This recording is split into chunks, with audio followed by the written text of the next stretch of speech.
ever been absolutely certain about something, a fact you just knew was true, we tend to take that feeling, that understanding, pretty much for granted. But what if getting a grip on a fact is actually, well, way deeper and more surprising than we even imagine? It really is, yeah.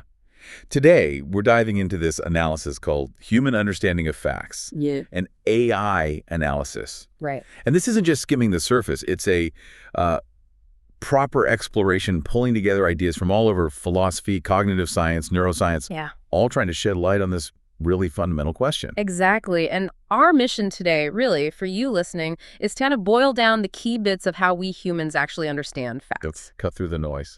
Think of it as like your shortcut to getting unusually well-informed on this foundational topic. We want to hit those surprising angles without, drowning you in information. Right. And guiding us through all this fascinating stuff, we have an expert who can really synthesize this complex information and pull out the most important nuggets. Okay, so to really get a handle on how we grasp facts, we probably need some basics, some foundational ideas from epistemology. Okay, philosophy of knowledge. Right. The study of knowledge. We're talking about the core concepts. Knowledge itself, truth, belief, and crucially, justification. Why we believe something. Got it. And there's that key model, right? The justified true belief, or JTB. That's the one. So the basic idea is to know something. Well, first you have to believe it. Second, it actually has to be true. Crucial. And third, you need a decent reason, a justification for believing it. Seems straightforward, but here's the tricky part maybe. What is truth exactly? Yeah. And what's fascinating is that our analysis shows truth isn't just one single thing. Yeah. Philosophers have kind of tackled this in, well, at least 4 main ways. Okay. First, you've got the correspondence theory. This is probably the most intuitive one. Okay. The idea is that truth is when a statement or a belief lines up with reality. It mirrors what's actually out there. Right. So if I say, there's a lamp on the desk, and yep, there's a lamp, the statement corresponds to reality. It's true. Exactly. It connects really well to our idea of objective facts, things that are true whether we believe them or not. Simple enough for lamps. But what about things that are, less concrete? Precisely. And that's where the other theories become helpful. There's the coherence theory. Coherence? Yeah, coherence suggests a belief is true if it fits nicely within a larger system of beliefs we already hold. It's about consistency. Okay. So it's about how a new piece of information slots into my existing web of knowledge. Exactly. Does it connect smoothly? Or does it cause friction with what I already think I know? If it creates that friction, we might doubt its truth. So like if my understanding of physics tells me things fall down, a claim about something falling up without explanation wouldn't cohere. It would feel less true. You got it. Then there's the pragmatic theory. Pragmatic. Sounds practical. It is. It basically says truth is about usefulness. A statement or belief is true if holding it leads to good outcomes, helps us solve problems, works in practice. Okay, so the truth is tied to the consequences of believing it. Yeah. The practical value becomes key. Understanding, in this sense, means grasping those practical implications. Does this fact help me navigate the world effectively? So a fact about the quickest route through traffic is true if, well, following it actually gets me there faster. Its truth is in its utility. Exactly. And then finally, there's pluralism. Pluralism, multiple truths. Kind of. It suggests that what we mean by truth might actually vary depending on the domain we're talking about. The criteria for a fact in science might be different from the criteria in ethics or art or law. Whoa, okay, so science needs empirical evidence, repeatable experiments. Right. Whereas a legal fact might be established through witness testimony, documents, legal precedent. Different standards for truth in different contexts. Precisely. And it raises that interesting question. Are we always using the same yardstick for understanding facts in all areas of our lives? Probably not. That really does make you think. Okay, so we've got belief, some concept of truth. What about that third piece, justification? Where do our reasons come from? Good question. Yeah. Justification, our analysis shows, comes from multiple sources. There's perception, what we see, hear, touch. Our senses. Yep. Then introspection, our awareness of our own thoughts, feelings, internal states. Okay. Memory, what we recall from the past.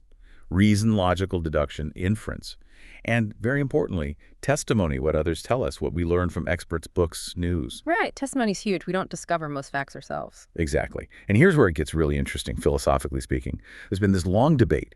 Which sources should we prioritize? Empiricists say it all boils down to sensory experience. Seeing is believing. Basically. Whereas rationalists argue that reason itself, pure thought, can be a primary source of knowledge, independent of senses. Ah, the classic head versus senses debate. Pretty much. But the key takeaway from the analysis here is that understanding facts isn't just this passive thing like downloading information. Right. It's an active process. We're constantly building meaning, using these concepts of belief, truth, and justification. Okay, so our minds aren't just empty buckets waiting for facts to be poured in. We're active constructors. How does our cognitive machinery, actually do that construction? Well, this active building relies heavily on key cognitive processes: perception, memory, and reasoning. Let's break those down. Perception first. Okay, so perception, how we take in the world through our senses, isn't just like a camera recording everything neutrally. Yeah. No, it's an active interpretation. It involves what's called bottom-up processing, starting with the raw data from our senses. Light hitting the eyes, sound waves. Exactly. But it also involves top-down processing. That's where our existing knowledge, our expectations, our beliefs actually shape what we perceive. Ah.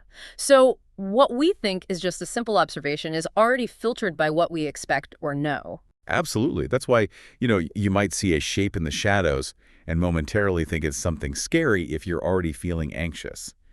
Your expectation influences your perception. That makes total sense. Okay, so perception is interpretive. What about memory? Memory, specifically what's called semantic memory.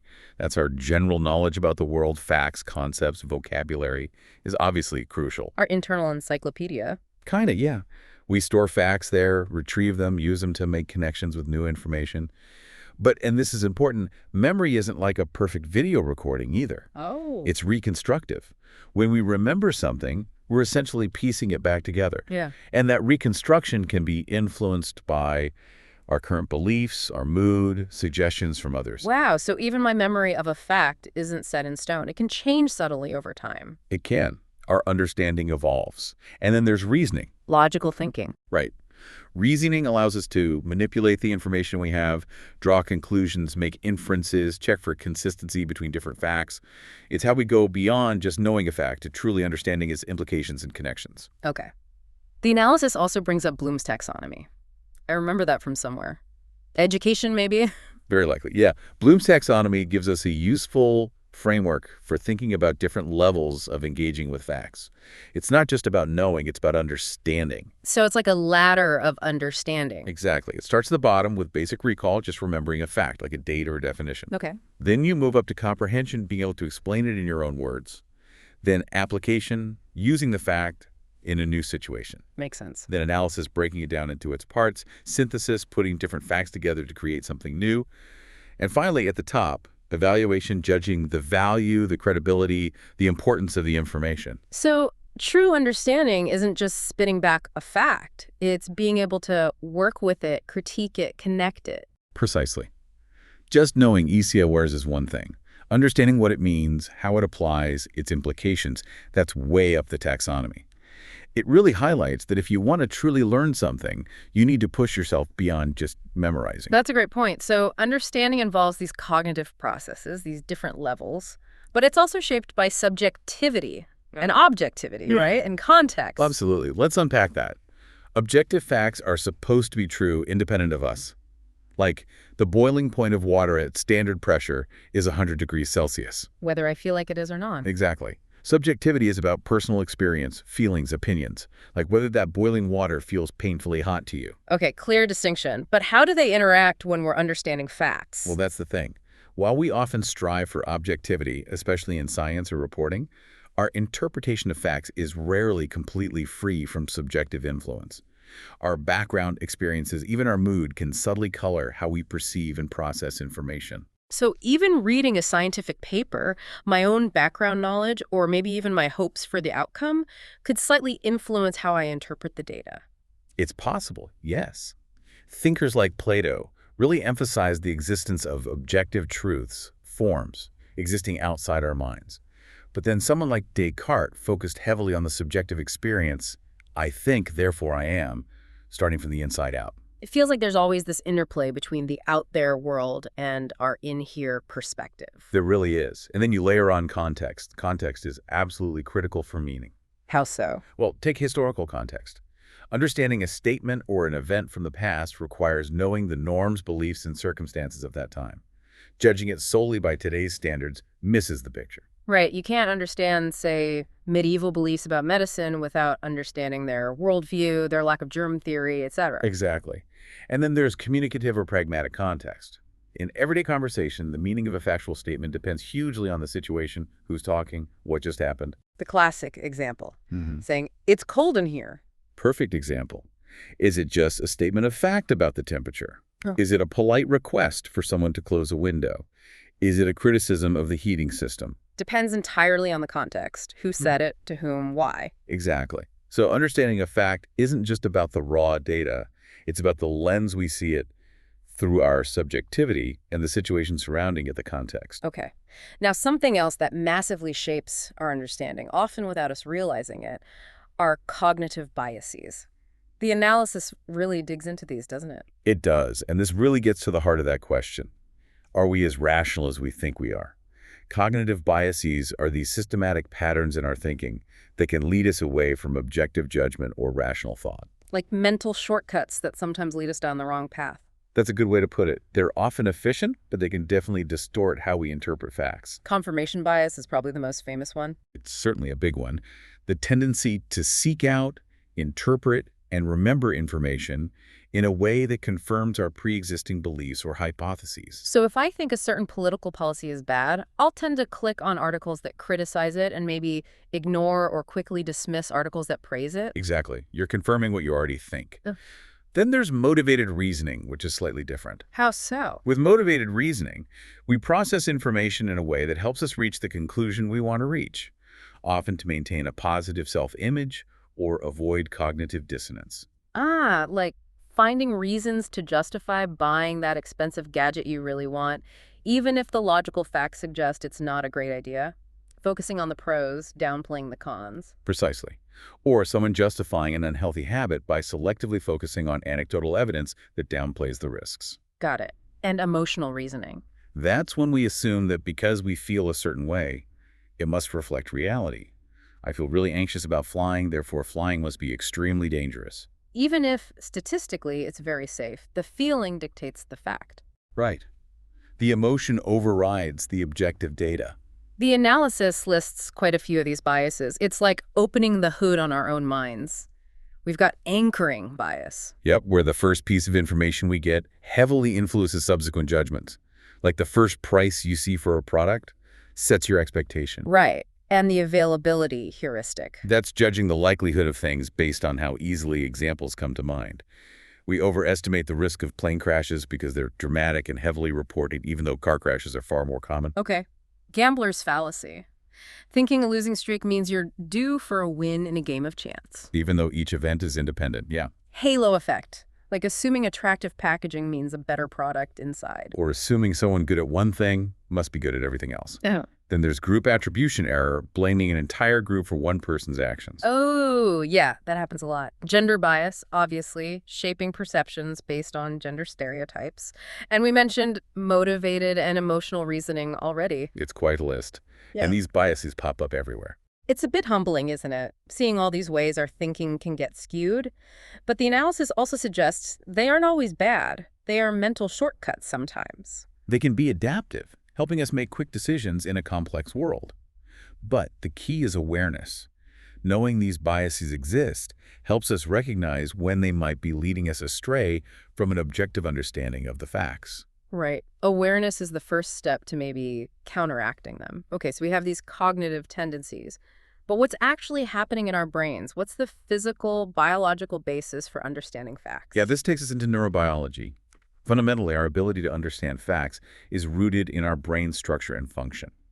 That semantic knowledge we talked about, our knowledge of facts and concepts, isn't stored in just one spot.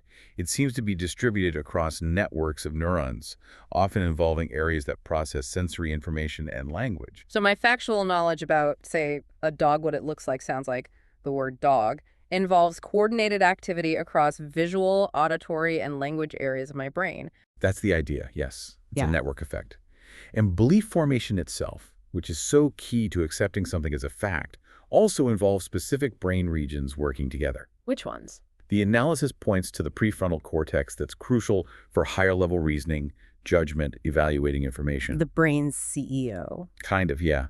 Then the amygdala, which processes emotions. It can tag beliefs with emotional weight, making them feel more important or certain. Ah, linking facts and feelings. Right. And the nucleus accumbens, part of the brain's reward system. It plays a role in motivation and can influence which beliefs feel rewarding or satisfying to hold. Interesting. And it mentions the frontal lobes maturing late. Yes, the prefrontal cortex especially continues developing well into our 20s.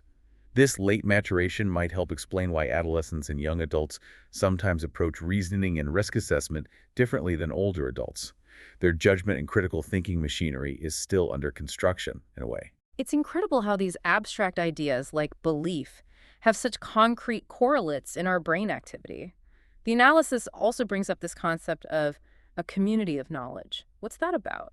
It's a fascinating idea that challenges the notion that knowledge just resides inside individual heads. Okay. It suggests that a lot of our understanding is actually distributed across people. We rely heavily on the expertise of others. We don't need to know everything ourselves. We just need to know who knows or where to find the information. These are sometimes called epistemic pointers.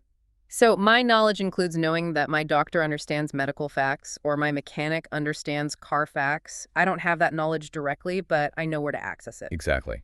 Our social network becomes an extension of our own knowledge base.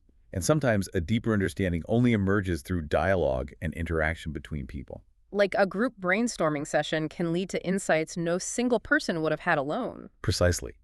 And beyond our social environment, our individual biology plays a role too, through genetics. Genetics influences how we understand facts. It influences our underlying cognitive abilities, things like reasoning, processing speed, memory, which are all essential for understanding facts. Behavioral genetics research suggests a pretty significant chunk of the variation between people in these abilities, maybe 50–70% in adults, can be linked to genetic differences. Wow, that's quite high. It is. And interestingly, this genetic influence seems to become more pronounced as we get older. Really? You'd think environment would take over more. It's a complex interplay, but one idea is that as we age, we increasingly select environments that match our genetic predispositions, which then amplifies those genetic effects. So my genes might subtly guide me towards activities or careers that play to my cognitive strengths, reinforcing those strengths over time. That's one possible mechanism. But it's crucial to remember it's always an interaction. Genes aren't destiny. The environment, things like socioeconomic status, access to education, nutrition, they all play a huge role in whether that genetic potential is actually realized. Nature and nurture working together. Okay, let's shift perspective again. The analysis looks at this whole capacity from an evolutionary angle. Why did we even evolve the ability to understand facts? What's the survival advantage? Well, from an evolutionary psychology perspective, our minds evolved to solve problems. Our ancestors faced problems related to survival and reproduction. Okay. So the ability to understand certain kinds of facts would have been incredibly advantageous. Think about it. Understanding social cues, like inferring someone's emotions or intentions from their expression. Yeah, crucial for cooperation or avoiding conflict. Exactly. Discerning who's related to you, identifying healthy potential mates, figuring out who to trust and cooperate with, understanding the physical environment, where to find food, water, shelter, how to avoid predators. So grasping these facts about the social and physical world was directly linked to surviving and passing on your genes. Absolutely. Our drive to understand the world isn't just intellectual curiosity. It's rooted in these fundamental adaptive challenges.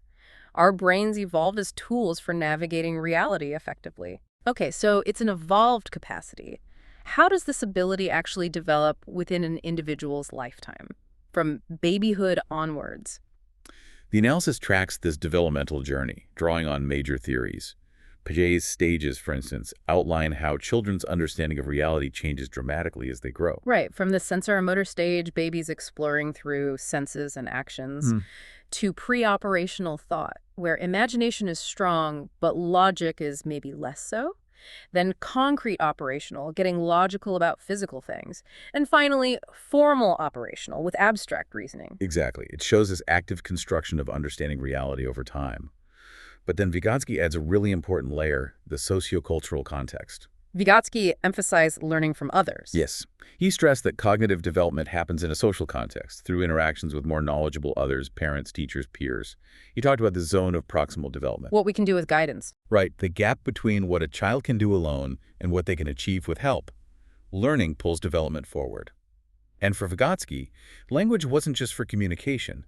It was a crucial cultural tool that shapes thought itself. So how adults talk to a child about, say, science concepts directly shapes how the child comes to understand those factual concepts. The language matters. Absolutely. The words we use frame the understanding. As kids get older, usually around age 4 or 5, they develop what's called theory of mind. Understanding that other people have minds. Yes, understanding that others have their own beliefs, desires, intentions, and perspectives, which might be different from their own and which might even be false. Passing the false belief test is a classic milestone here. Right, understanding that Sally will look for her marble where she left it, not where Anne moved it, because Sally doesn't know it was moved. That's crucial for understanding facts versus beliefs. It really is. And alongside this, children develop epistemic cognition, their understanding about knowledge itself. How does that change? They often start as absolutists, believing knowledge is certain and comes from authorities. Then they might become multiplists, thinking all opinions are equally valid because knowledge is uncertain. Ideally, they move towards an evaluativist stance, recognizing knowledge is constructed, uncertain, but that some claims are better supported by evidence and argument than others. Learning not just what to believe, but how to evaluate beliefs. And they also learn to tell the difference between different kinds of statements, right? Facts, opinions. Yes, differentiating facts, things that can be proven true or false, beliefs, personal convictions, preferences, likes, dislikes, and social conventions, agreed upon rules. Recognizing that disagreeing about a fact implies someone is wrong, while disagreeing about a favorite ice cream flavor doesn't. That's a key social and cognitive skill. Okay, what about adulthood? Does our way of understanding facts keep changing? It does. Cognitive abilities continue to evolve. Psychologists often distinguish between fluid intelligence and crystallized intelligence. Fluid intelligence is your ability to reason abstractly, think flexibly, solve novel problems. It tends to peak in early adulthood and then might gradually decline. Okay, and crystallized. Crystallized intelligence is your accumulated knowledge, skills, vocabulary, basically, the stuff you've learned over time. This tends to remain stable or even increase well into older adulthood. So my ability to quickly solve a brand new type of puzzle might decrease slightly, but my vocabulary and general knowledge base keeps growing. That's the typical pattern, yes. Yeah. Other things like processing speed might slow down a bit, but overall cognitive function remains strong for most people through much of adulthood. That's somewhat reassuring, but the analysis also points out something quite serious. The impact of early life experiences, especially negative ones. Yes, adverse childhood experiences, or ACEs. There's growing evidence that experiencing significant trauma or adversity in childhood can have long-lasting effects on how we interpret the world, including factual information as adults. How so? ACEs can shape our core beliefs about ourselves, e.g., I'm worthless, about others, e.g., people can't be trusted, and about the world, e.g., the world is dangerous. These core beliefs can then act as filters, influencing how we perceive situations, how we react emotionally, our stress tolerance, our mental health, and potentially making us more prone to certain biases or interpretations of facts. Wow. So our personal history can literally create a lens that distorts how we see objective reality later on. It really underscores that understanding facts isn't just a cold logical process. It's deeply interwoven with our emotional lives and personal histories. Okay, let's zoom out again. We've touched on individual development, but what about the broader sociocultural level? How does the specific culture we grow up in shape our understanding of facts? Culture has a massive influence. It affects everything from basic perception to complex reasoning. Research has shown differences, for example, in perceptual style. Like analytic versus holistic. Exactly. Some studies suggest people in typically Western cultures tend to focus more analytically on individual objects and their attributes, while people in some East Asian cultures tend to focus more holistically on the context, the relationships between objects, and the overall scene. The fish scene example, where some people focus first on the big fish and others describe the whole underwater environment. Same visual input, different focus based on cultural habits of perception. Precisely. And Milton Bennett's developmental model of intercultural sensitivity, the DMIS model, offers a framework for understanding how aware and adept we are at navigating these cultural differences in perception and interpretation. It charts a path from more ethnocentric stages, judging others by our own cultural standards, to more ethno-relative stages, understanding and appreciating different cultural frameworks. It highlights how easy it is to assume our way of seeing facts is the only way, or the right way, when it might just be culturally learned. And language is tied into this too. Absolutely. Language doesn't just label reality, it helps structure it. The words available in a language, its grammar, can draw attention to certain aspects of experience and shape how we categorize things. Think about cultures that use cardinal directions, north-south, versus relative directions, left-right, for spatial orientation. It shapes how they perceive and remember spatial facts. So the language I speak literally influences how I think about space and location. It can, yeah. And beyond language, social norms within a culture determine which facts are considered important, relevant to discuss, or even taboo. There's a shared social reality that shapes our engagement with facts. And then there are the big societal belief systems, religion, political ideologies. These act as powerful interpretive frameworks. When we strongly identify with an ideology or a religious belief system, it provides a lens through which we view new information. We're often more likely to accept facts that align with that system and perhaps scrutinize, dismiss, or reinterpret facts that challenge it. They act like filters, really, sorting information based on compatibility with the existing worldview. Very much so. And education systems play a huge role here too, obviously. How does the analysis frame education's role? Well, education systems have a dual function. On one hand, they transmit the accumulated knowledge, values, and accepted facts of society to the next generation, creating a shared base. Passing on the cultural knowledge. Right. But ideally, they also aim to foster critical thinking skills, the ability to analyze information, evaluate evidence, form independent judgments. So both transmitting what is considered fact and teaching how to evaluate factual claims. Why isn't understanding facts taught as its own subject then? That's a great question. The analysis suggests several reasons. It's inherently interdisciplinary, drawing on philosophy, psychology, sociology, etc. There are ongoing philosophical debates about the nature of truth and justification. A lot of how we come to understand facts is learned implicitly, through experience, not explicit instruction. And our understanding is influenced by unconscious biases and cultural perspectives, making a single universal curriculum difficult. It's just too complex and woven into everything else. Okay, this intricate web of influences is fascinating. Let's bring it back down to the individual again.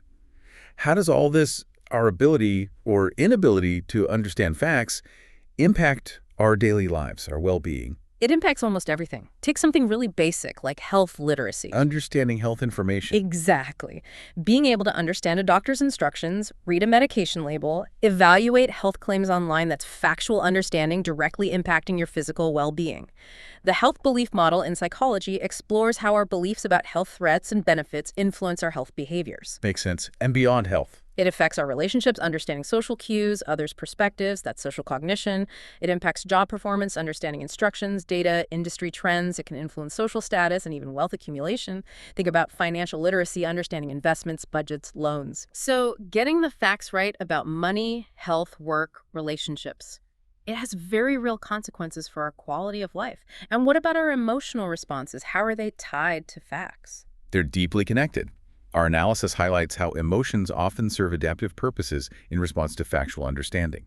Like how? Well, laughter can signal the recognition of an unexpected factual incongruity, or relieve tension, or bond a group around a shared understanding. Crying often signals distress in response to facts about loss, pain, or empathy for someone else's suffering. Okay. Anger or aggression can be triggered by facts perceived as threats, injustices, or obstacles, potentially motivating action. And happiness often results from understanding positive facts, achieving a goal, receiving good news, reinforcing certain behaviors or states. So our emotions aren't just random noise. They're often meaningful responses to the facts as we understand them. They give the facts significance. Precisely. And this links directly to mental well-being. How we interpret facts, especially challenging or negative ones, profoundly affects our mood, anxiety levels, and overall mental health. And mental health conditions themselves can affect factual interpretation. Yes, conditions like depression or anxiety can bias interpretation towards the negative. High levels of stress can impair clear thinking and rational valuation of facts. This is where resilience becomes so important. Resilience. Our ability to cope with and bounce back from difficult situations, including confronting hard truths or upsetting facts. A resilient person might be better able to process difficult factual information without being overwhelmed. And our understanding of the really big facts life milestones, mortality. Our grasp of those complex realities is shaped by factual knowledge. For example, biological facts about aging and death, but also heavily filtered through our cultural narratives, philosophical beliefs, and personal experiences. Understanding these big life facts involves navigating not just information, but also meaning and value. It really drives home how central factual understanding is, not just intellectually, but emotionally and existentially. Okay, let's scale up one last time to the societal level. How does collective factual understanding or misunderstanding shape societies? Well, history itself is essentially a narrative constructed from the interpretation of past facts. How we understand historical events shapes national identity, political discourse, present-day policies. Considering historical context is vital here. The analysis mentions the scientific revolution as a key example of a societal shift in how facts about the world were established, emphasizing observation, experimentation, evidence. So our collective memory and identity are built on shared interpretations of past facts. And what about morality and justice? Accurate factual understanding is crucial there too. Making moral judgments or administering justice requires first establishing the facts of the situation as clearly and objectively as possible. Models of ethical decision-making, like Ray's model mentioned in the analysis, often start with gathering the relevant facts before moving to ethical principles. You can't judge fairly if you don't know what actually happened, but what happens when that factual basis erodes? We're seeing so much concern about misinformation and conspiracy theories today. Yes, the analysis delves into the psychology behind this. Misinformation often spreads because it taps into certain psychological needs. Epistemic needs, a desire for knowledge and certainty, even if it's false certainty. Existential needs, a need for control and security in an uncertain world. And social needs, a desire to belong to a group with shared beliefs. So believing a conspiracy theory might make someone feel like they have special knowledge or that they understand a chaotic world or that they belong to an in-group. Exactly. And cognitive factors play a role too, things like partisan bias, believing things that favor our group, the illusion of truth effect, repeated information feels truer, confirmation bias. The consequences for society are really severe. Like what? Erosion of trust in science, in media, in government, even in each other. Increased polarization, difficulty in tackling major collective problems like public health crises or climate change when there's no agreement on the basic facts. And in extreme cases, distorted facts can fuel terrible actions, right? Tragically, yes. The analysis notes that distorted factual understanding, particularly dehumanizing propaganda that portrays certain groups as threats or less than human based on false claims, can contribute to prejudice, discrimination, and even violence.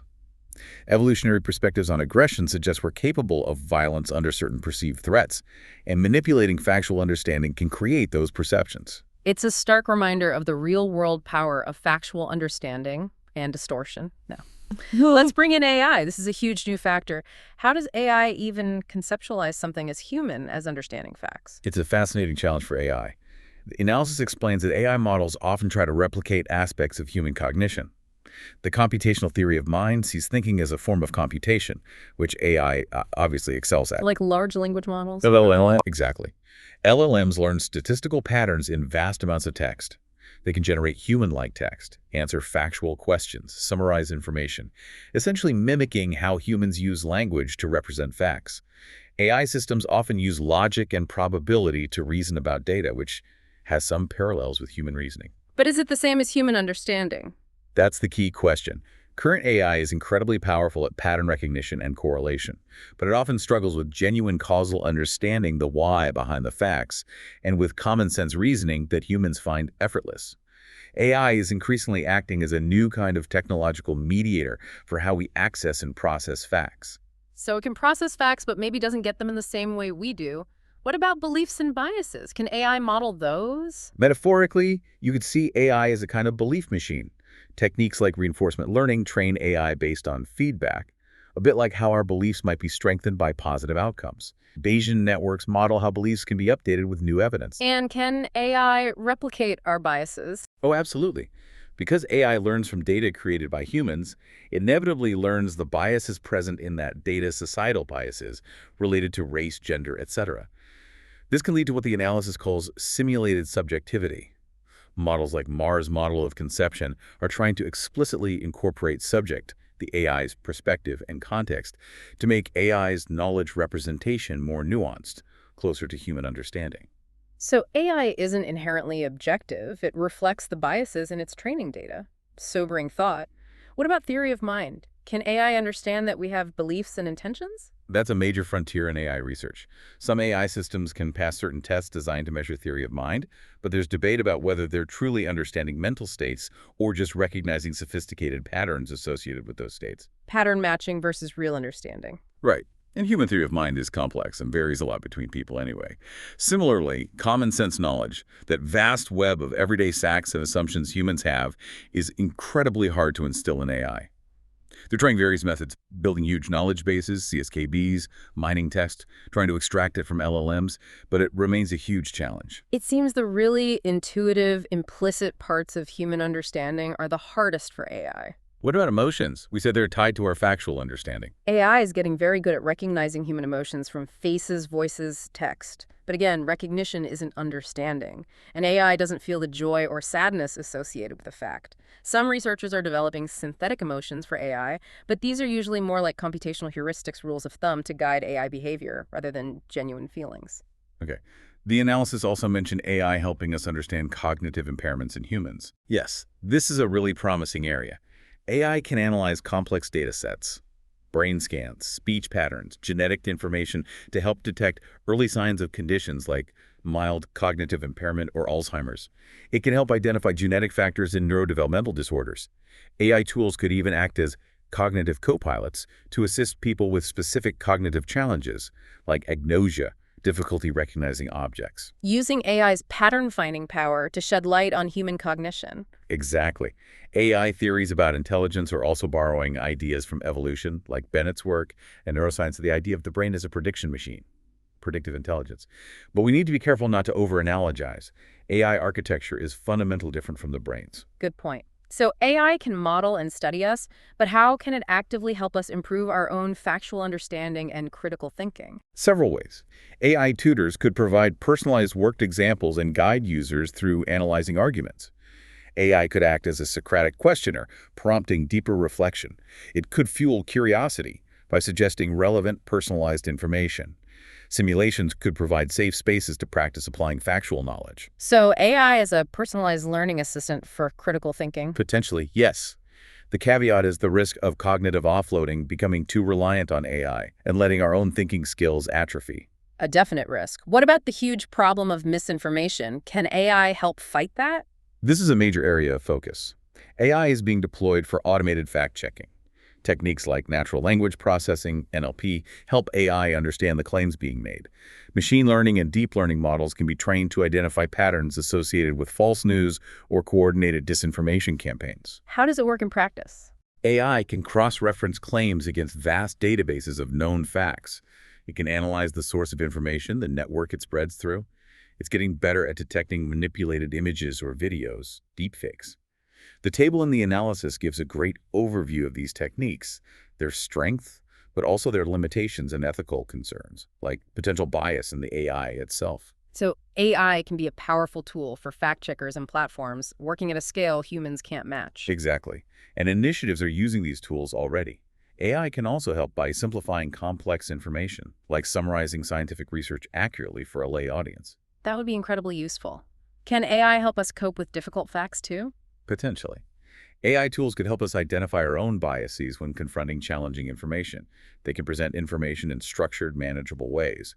And then there's the novel application of AI chatbots for philosophical discussion or even emotional support, like grief bots designed to talk about loss. Grief bots. Wow. That sounds both potentially helpful and ethically complex. Very much so. It raises deep questions about authenticity and human connection. But it shows AI is moving into these deeply human areas related to understanding difficult realities. It really seems the future involves humans and AI working together on knowledge, doesn't it? That's the vision of hybrid intelligence. Humans and AI collaborating on knowledge discovery, verifying facts, making sense of complex information. This requires what the analysis calls double literacy. We need to understand our own cognitive strengths and weaknesses, and understand how AI systems work, their capabilities and limitations. And trust is key. We need to trust the AI tools we use. Absolutely. Which leads us directly into the ethical and philosophical side of things. Right. If AI is involved in interpreting facts, we need to trust it. How do we do that? One crucial area is explainable AI, or XAI. We need AI systems that can, in some way, explain their reasoning. If an AI flags something as misinformation or makes a factual claim, we need to understand why it reached that conclusion, especially if decisions are based on it. Transparency builds trust. Okay, explainability is key. What other big ethical issues arise? Algorithmic bias is a huge one we touched on. AI learning human biases from data. This can take many forms. Selection bias, data isn't representative. Confirmation bias, AI reinforcing existing beliefs. Measurement bias, flawed data collection. Stereotyping, outgroup homogeneity bias. All leading to potentially unfair or inaccurate factual representations generated by AI. Exactly, which can have serious consequences for equity and justice. Mitigating this bias is a major technical and ethical challenge. Then there's AI's influence on public opinion and our own agency. Our freedom to believe. Yeah. If AI algorithms curate the news feeds and search results we see, how much control do we really have over the facts we encounter? Are we exercising our own epistemic agency, our ability to gather evidence and form beliefs responsibly? There are concerns about manipulation, filter bubbles, and philosophical questions, too. Can an AI truly believe something? What does that even mean? Big questions. And what about privacy and responsibility? Crucial. AI processes vast amounts of data, including personal information that reveals our beliefs, habits, vulnerabilities. How is this data used? Is it secure? Regulations like GDPR and IPA try to address this, but it's an ongoing challenge, especially with AI's ability to infer sensitive information. And who is responsible when an AI gets a fact wrong or causes harm based on flawed information? The developer, the user, the AI itself. Establishing accountability is complex. Definitely. It feels like AI is forcing us to re-examine some very fundamental ideas. It really is. The analysis called these philosophical ruptures. AI challenges our traditional understanding of intelligence. Is it uniquely human? It blurs the lines between human and machine. It raises questions about consciousness, rationality, what it means to understand. Wow, this has been an incredible journey through the layers of understanding facts, from philosophy right through to AI ethics. So if we had to boil it all down, what's the main takeaway from this deep dive? I think the core message is that understanding facts is far from simple. It's an active, complex, constructed process, deeply influenced by our psychology, our biology, our culture, our experiences, and now, increasingly, by artificial intelligence. It has profound impacts on us as individuals and as societies. And for you listening, hoping for that quick yet thorough insight, those aha moments, I hope this hit the mark. For me, realizing just how much my cultural background shapes my basic perception was a big one. And also the idea of the community of knowledge, that knowing isn't just what's in my head, but who I can connect with. That was really eye-opening too. Yeah, those are great points. And maybe just a final thought for you to ponder. As AI gets ever more woven into the fabric of how we find and process information, what's your responsibility? How will you actively navigate this landscape to ensure your understanding of the world remains grounded in critical thinking and thoughtful evaluation, not just shaped by algorithms? That's a really powerful question to leave us with. This deep dive, as always, just scratches the surface. We really encourage you to keep thinking about these ideas, notice them in your own life, and consider the implications in the wider world. This is DigitView.